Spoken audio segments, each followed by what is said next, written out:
అడవిలో గోరింటాకు కోసుకొని వస్తుంటే బైరా ఊరి మనుషులు అడ్డుపడ్డారు.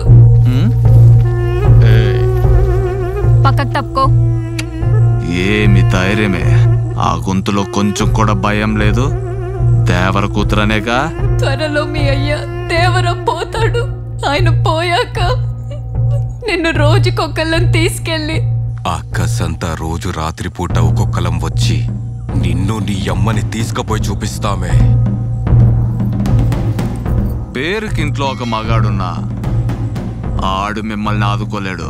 నిన్ను కాపాడటం మీ అన్న వల్ల ఎలాగో కాదు, ఈ ఊరి వాళ్ళ వల్ల కూడా ఏమవ్వదు అని చెప్పి పిచ్చి పిచ్చిగా వాగుతుంటే చచ్చిపోవాలనిపిస్తుందమ్మా. ఈ కొండ మీద దేవర బిడ్డ జోలికొచ్చే సాహసం ఎవ్వరూ చెయ్యరే.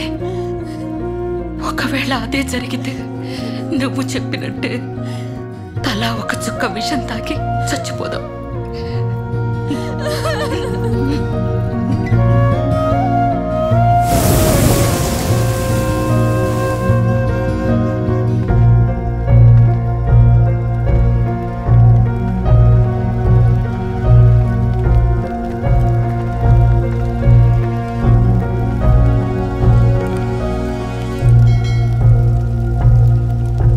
ఏందిరావరా ఈడికొచ్చినావు?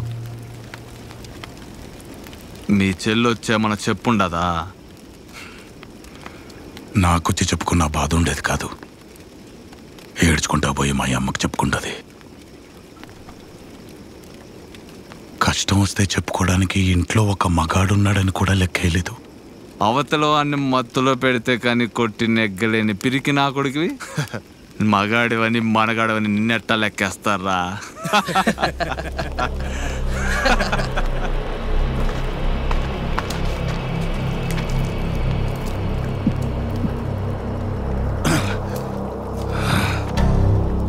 ఇప్పుడు నేను తాగుండా నిన్ను కొట్టాలన్న నా కసికి ఆ మత్తు తోడవుతో అడ్డవుతో చూడరదు.